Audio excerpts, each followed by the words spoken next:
दोस्तों नमस्कार। मेरा नाम BS शेखावत है और मैं धार्मिक नगरी अजमेर से बोल रहा हूँ। रोज की तरह आज भी मैं टाइम्स ऑफ इंडिया अखबार का एक आर्टिकल आपके सामने लेके आया हूँ, जिसको हम इंग्लिश टू हिंदी ट्रांसलेट करेंगे और ट्रांसलेट भी उस हिसाब से करेंगे कि जिस तरह से हम इंग्लिश भाषा को सीख सकें। इंग्लिश अखबार पढ़ने का उद्देश्य एक ही होता है ताकि हम इंग्लिश लैंग्वेज को समझ जाएं। इसमें रीडिंग, राइटिंग, स्पीकिंग और लिसनिंग 4 तरह के मॉड्यूल्स होते हैं, 4 तरह की प्रैक्टिस होती हैं। अगर हम ये चारों प्रैक्टिस बराबर कर लेते हैं तो हमारे को एक भाषा का ज्ञान हो जाता है और उस भाषा के हम स्टडी कर रहे हैं, उसका नाम है इंग्लिश। इंग्लिश में एक्सपर्टाइजेशन गेन करने के लिए English newspaper is the best source for practice. English newspaper पढ़ना सबसे अच्छा टेक्निक है, अच्छा तरीका है और अच्छा सोर्स है सीखने के लिए। इसमें हमारे साथ सभी प्रकार के सेंटेंसेस, ग्रामर, प्रैक्टिस, टेक्निक्स, कुछ हमारे को नई चीज के बारे में जानकारी मिलती है। इसके साथ साथ ही हम लोग एक आध्यात्मिक टॉपिक लेके चलते हैं। इससे एक हमारे को एक नए प्रकार के ज्ञान भी प्राप्त होता है, जो कि पौराणिक ज्ञान होता है, जिसको हमारे पूर्वज लोग भी कई वर्षों से सुनते और समझते आ रहे हैं। उन्हीं का यहाँ पर रिपीटेशंस है। अब फिर दूसरी बात यह है कि ये जो लेख हम पढ़ते हैं ये किसी सामान्य व्यक्ति के द्वारा व्याख्यान किया हुआ नहीं होता है। ये कोई स्पेशलिस्ट पर्सन, कोई विख्यात आदमी या कोई एक्सपर्ट के द्वारा ही लिखा हुआ होता है। उसके विचारों का हम यहाँ पर डिस्कशन करते हैं और उसके विचारों का हम यहाँ सार निकालते हैं। इसलिए हमारे लिए ये बहुत उपयोगी है। दी स्पीकिंग ट्री कॉलम के तहत हम ये लेसन पढ़ते हैं और इसमें जो डिफिकल्टीज आती हैं उनको अगर हम आसान कर लेते हैं तो वही हमारी मंजिल की सीढ़ी बन जाती है। चलिए हम शुरू करते हैं। आज का टॉपिक है गुरु नानक से पाथ। यहाँ कोमल एपोस्ट्रोफी लग के एस लगा, यानी ये गुरु नानक का पोजीशन बता रहा है। गुरु नानक का पाथ, पाथ यानी रास्ता। To find true joy, to finding का मतलब होता है पता लगाना, फाइंड यानी खोजना। टू फाइंडिंग ट्रू जॉय, असली खुशी कहाँ है, ये खोजने का रास्ता गुरु नानक बताते हैं। और गुरु नानक क्या बताते हैं, बहुत इंपॉर्टेंट चीज होगी, उसको हम सीखते हैं। ये गुरु नानक का रास्ता बताया हुआ है, लेकिन इस लेख को लिखने वाले कौन हैं? लिखने वाली हैं आनंद मूर्ति गुरु माँ। अब आनंद मूर्ति गुरु माँ भी अपने आप में बहुत फेमस लेडी हैं। उन्होंने भी बहुत फेमस आदमी का लेख लिखा है। तो इससे ऐसे बहुत ही इम्पोर्टेंट व्याख्यान को हम पढ़ते हैं, जो कि कई बातों का डिस्कशन करके उनका सार निकाला हुआ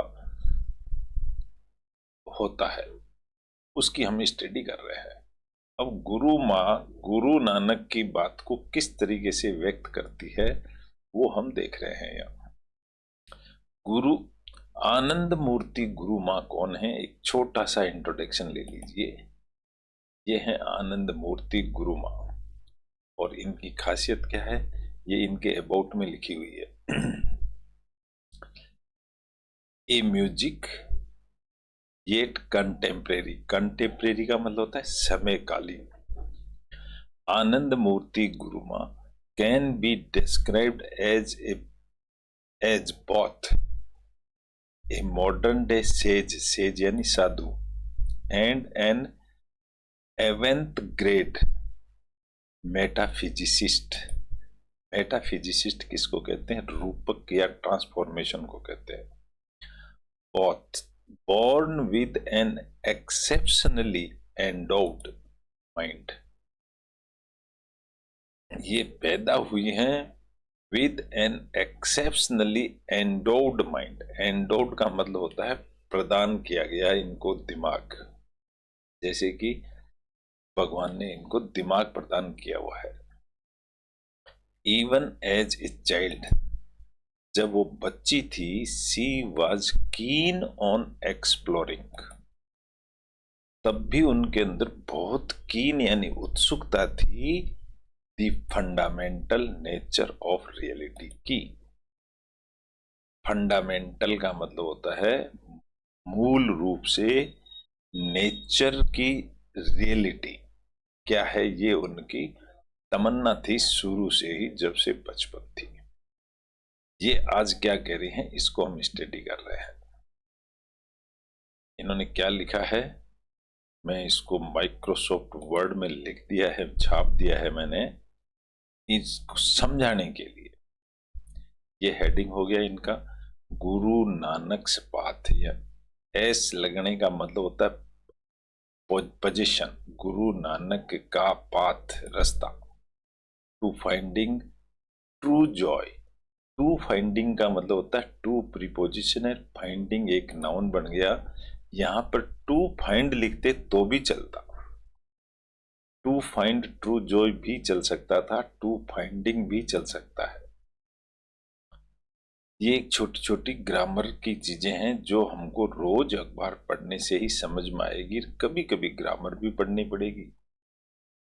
चलिए हम शुरू करते हैं, गुरु माने क्या लिखा है। मैं इस न्यूज़पेपर को के सेंटेंसेस को छोटे छोटे टुकड़ों में पढ़ के सुनाऊंगा।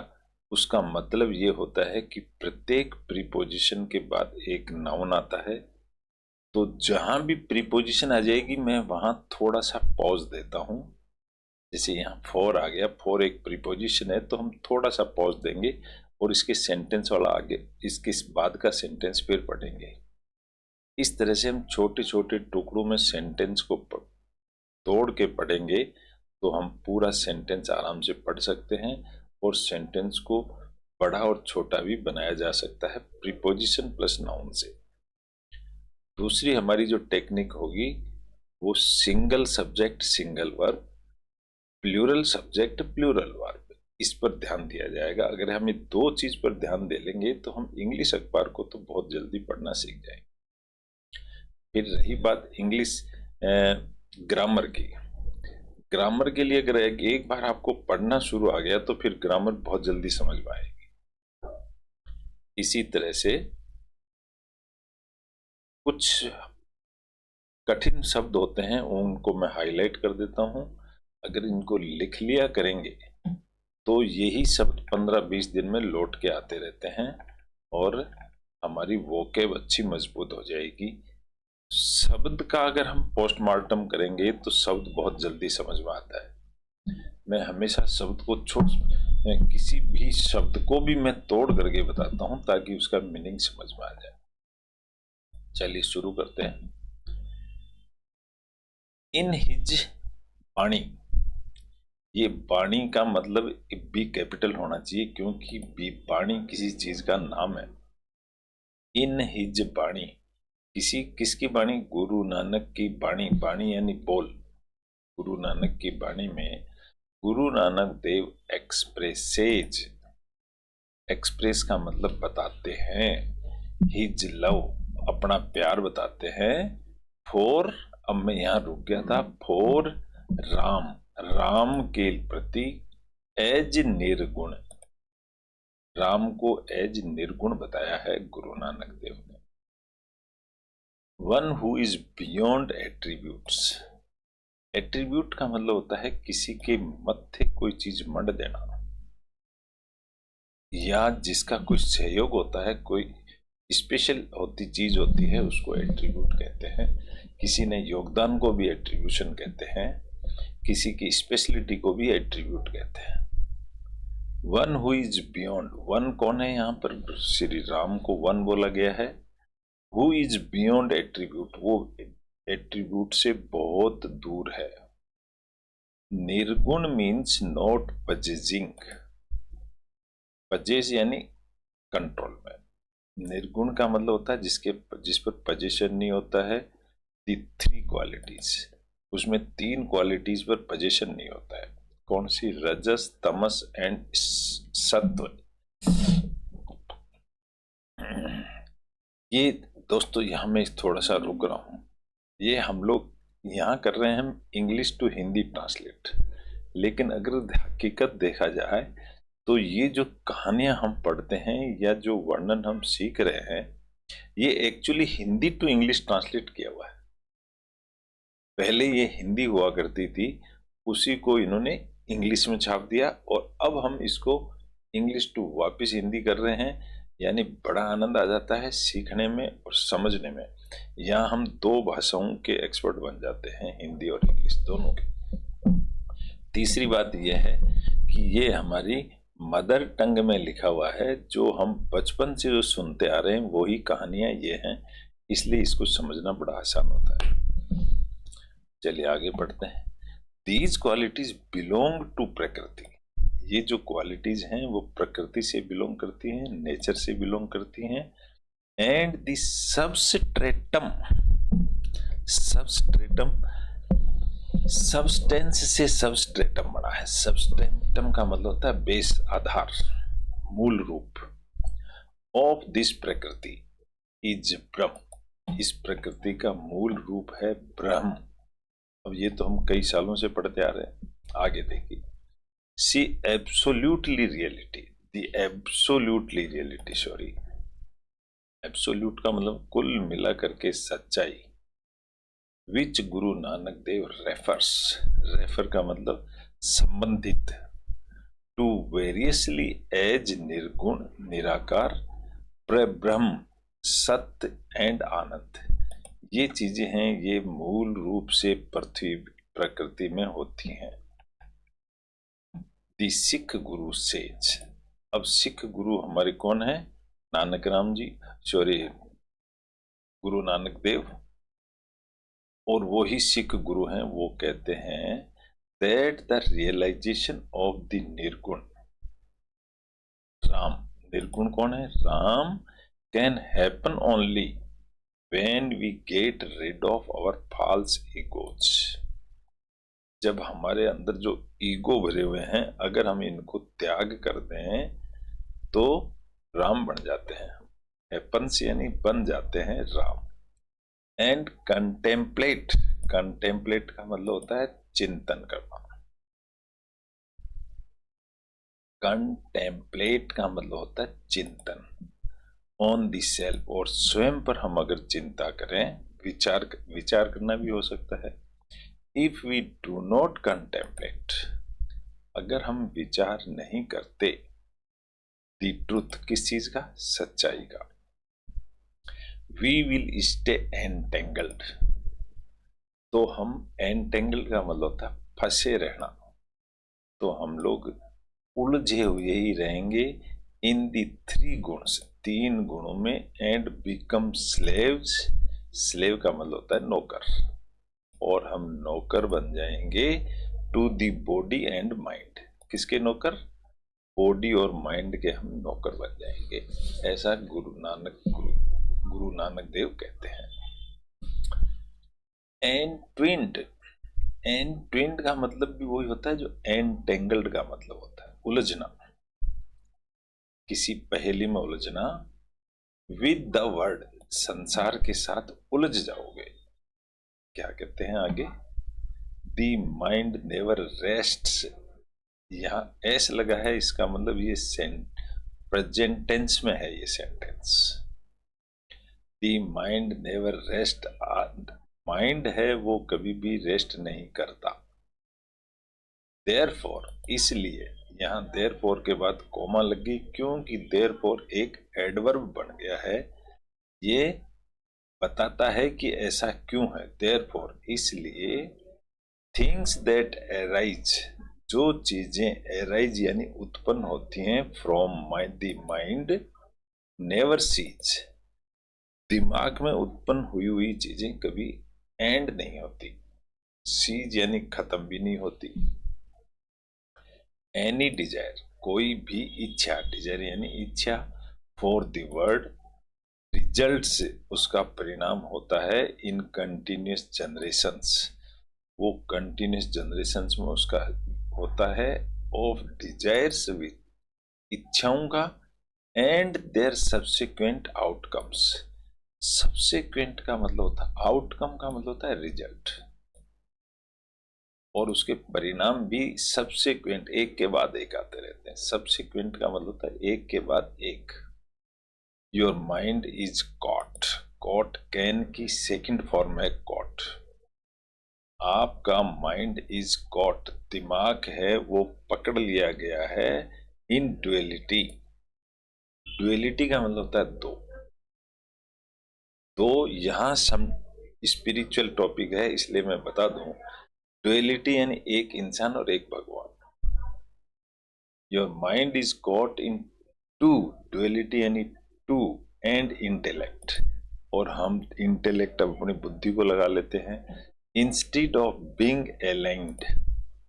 इंस्टीड का मतलब होता है इसकी जगह, इंस्टीड ऑफ का, इंस्टीड के साथ ऑफ हमेशा आता है, इंस्टीड ऑफ ही आता है हमेशा।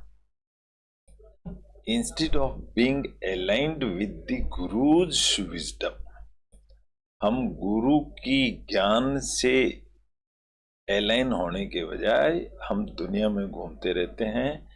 Makes you see your self, ये आपको बना देता है सी योर सेल्फ, देखो अपने आप को, and God as two separate entities, वो आपको और गॉड को दो आदमी बना देता है अलग अलग। यू विल रियलाइज, आप महसूस करोगे, दिस मिस्टेक, जो ये जो मिस्टेक आप कर रहे हो, कौन सी, ड्युअलिटी वाली। Says Guru Nanak, if you can contemplate the atmas sorry atmatva, nature of the self, आत्मत्व को ही नेचर ऑफ द सेल्फ बोला गया है। अगर आप ये विचार करोगे, you and the guru will then become one,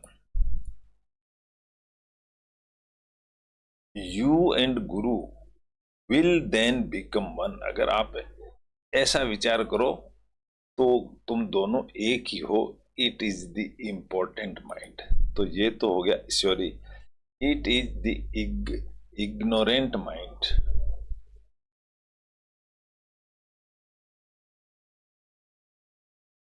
sorry, मैं दोबारा लेता हूं यहां से। You will realise this mistake, आप इस मिस्टेक को पहचानोगे, says Guru Nanak, if you contemplate the atmatva, अगर आप आत्मत्व के ऊपर विचार करो, उसी को कहते हैं नेचर ऑफ सेल्फ पर अगर विचार करो, तो you and guru will then become one, तो आप दोनों एक बन जाओगे। इट इज द इग्नोरेंट, ये एक इग्नोरेंट यानी परवाह नहीं करना माइंड की, that separates you from the divine, जो माइंड है वो आपको डिवाइन से अलग करता है, भगवान से अलग करता है। The wise mind also allows you, जो समझदार बुद्धि है आपको अलाउ करती है to experience your true nature, to experience your true nature, आपका ट्रू नेचर की तरफ आकर्षित करती है, which is the embodiment of bliss, जो एम्बॉडीमेंट का मतलब बॉडी के साथ जो आप मिल गए हो, ये एक ब्लिस, ब्लिस का मतलब आनंद। वंस यू फिगर आउट, अगर एक बार आप फिगर आउट बन जाते हो, that the blissful supreme exist with in you, अगर आप ये समझ लेते हो कि जो सुप्रीम गॉड है वो आपके अंदर है, you will continue to seek happiness. तो आप कंटिन्यू सीक यानी तलाश में रहोगे खुशी की, थ्रू वर्ल्डली बॉन्डेज। इस सांसारिक बंधन में भी आप खुशी की तलाश में रहोगे।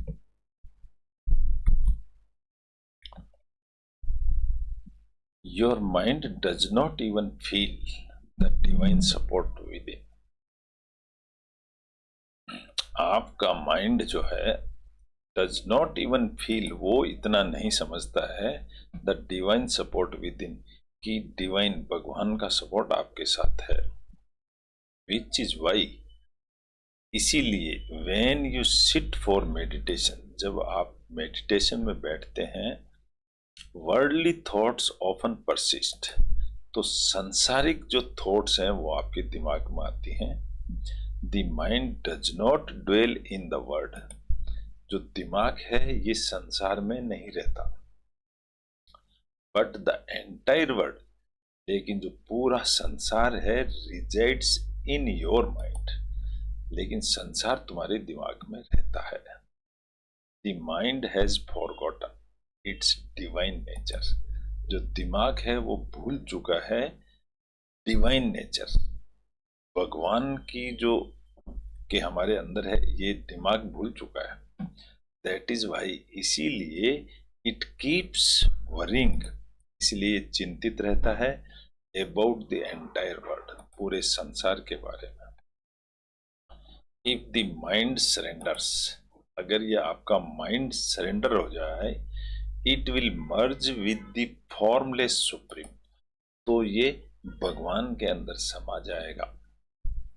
द माइंड दैट वर्शिप्स, जो दिमाग है वो वर्शिप करता है किसकी? द डिवाइन, भगवान की।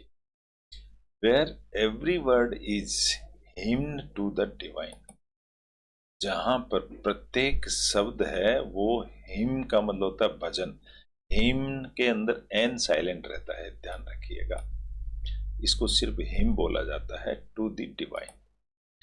फाइंड्स कंटेंटमेंट, फाइंड का मतलब उस कंटेंटमेंट यानी संतुष्टि होता है, संतुष्टि अपने आप के विद इन यानी अपने आप के अंदर है। The ultimate peace is attained, शांति मिल जाती है when your mind is in a state of meditation, जब हम मेडिटेशन में बैठते हैं तो शांति मिल जाती है। योर माइंड मेक्स ए फूल, आपका दिमाग बनाता है मूर्ख, फूल यानी मूर्ख, of you, by saying that, ये कहते हुए, इफ दिस हैपन्स, अगर ऐसा होता है, this here will be happiness, तो यहाँ खुशी मिलेगी। If that happens then there will be happiness, और अगर वैसा करोगे तो वैसी खुशी मिलेगी, ये माइंड कहता है। थिंग्स डू मेटेरियलाइज, मेटेरियलाइज का मतलब होता है मेटेरियल, मेटेरियल यानी पैसा, पैसा यानी धन माया। थिंग्स जो मेटेरियलाइज हो जाती हैं, पैसे की तरफ ध्यान जाता है, but happiness is still elusive, लेकिन जो खुशी है वो अभी भी इल्यूजिव का मतलब होता है भ्रमित, अभी भी भ्रम में है, खुशी नहीं मिलती है। दी वरी अबाउट वेल्थ, वरी यानी चिंता, अबाउट वेल्थ, वेल्थ यानी पैसा, धन के बारे की जो चिंता है, गोल्ड एंड सिल्वर की जो चिंता है, वाइफ एंड चिल्ड्रन की जो चिंता है, mother and sister daughters continues, इनकी सब की जो चिंता है, and you are defeated by constantly fretting, और आपको लगातार डिफीट मिलती रहती है। डिफीट का मतलब होता है हार जाना, आप हर बार हारते रहते हो। बाई कॉन्स्टेंट फ्रेटिंग, फ्रेट का मतलब होता है डर, need not to fret, fret यानी डर होता है, फ्रेटिंग उसकी आईएनजी फॉर्म है। As long as you engage your mind, जैसे ही आप दिमाग से एंगेज होते हो इन गैदरिंग वेल्थ यानी पैसा जोड़ने में, it will continue to be in turmoil, turmoil का मतलब मुसीबत, तो आप मुसीबत में आ जाते हो, and you will be alternating between Joy and सोरो, और आप खुशी और दुख के बीच में आ जाते हो। गुरु नानक देव सेज कहते हैं that if you want effortless happiness, happiness लेकिन किस तरह की, एफर्टलेस, तो एफर्टलेस बन गया एक एडजेक्टिव एंड हैप्पीनेस बन गया एक नाउन। गुरु नानक कहते हैं कि if you want effortless happiness, अगर आप ऐसी खुशी चाहते हो, continue to meditate, continue meditation करो on the divine in your heart, तुम्हारे हृदय से। अदरवाइज, वरना क्या होगा, your mind will become an abbot, तुम्हारा माइंड जो है वो बन जाएगा एक एबॉड। एबॉड का मतलब घर, आवास, धाम ऑफ द गॉड, यूं भी कह सकते हो आप। ऑफ सोरो एंड माया, तुम्हारा जो दिमाग है वो दुखों का और माया जाल का ढेर बन जाएगा, इल्यूजन का ढेर बन जाएगा। विल ड्वेल इन योर चित्त, और वो तुम्हारे चित्त में बस जाएगा। The Gurumukh is the one who, by performing good and virtuous deeds, the Gurumukh, गुरुमुख किसे कहते हैं, मुख यानी मुंह है, is the one, वो चीज है, by who performing good and virtuous deeds, जो अच्छी एंड वर्चुअस का मतलब होता है गुणकारी, अच्छी और गुणकारी डीड यानी कार्य। अगर अच्छे कोई कार्य करेगा तो उसका आदमी का गुरुमुख बन जाएगा। By doing righteous actions, righteous का मतलब होता है धार्मिक एक्शन करने से। गेट्स, वो कैसे होता है, गेट सत्संग करने से, is associated with the truth, सच्चाई से जुड़ने से, and attains wisdom through that, attain का मतलब उसको पा लेना, थ्रू विजडम, बुद्धिमानी से। वी ऑल रिसीव फ्रूट्स, हम लोग सब फ्रूट्स प्राप्त करते हैं। फ्रूट का मतलब होता है किसी काम का जो फल होता है उसको फ्रूट कहते हैं। We all receive fruits as per our actions, जो हमें काम करते हैं उनका हमें फल मिलता है, वो वाला फ्रूट है ये। If the mind is constantly pre occupied, अगर तुम्हारा दिमाग पहले से ही प्री ऑक्यूपाइड, पहले से ही भरा हुआ है विद मेटेरियल वेल्थ, इस पैसे की जगत से, it will continue to chase after it, तो ऐसा ही रहेगा। हाउ एवर, फिर भी, वेन डे एंड नाइट, जबकि दिन और रात, the mind is immersed, mind, immersed का मतलब होता है उसमें मिल जाना, जैसे कोई पानी में मिल जाता है उसको बोलते हैं इमर्स्ड इन द सुप्रीम। अगर आप भगवान में मिल जाओगे, his name and in seeking knowledge, तो उसका जो नाम है भगवान का नाम, and in seeking knowledge, seeking यानी तलाश करना, ज्ञान की तलाश में रहोगे, द ट्रुथ, सच्चाई की तलाश में,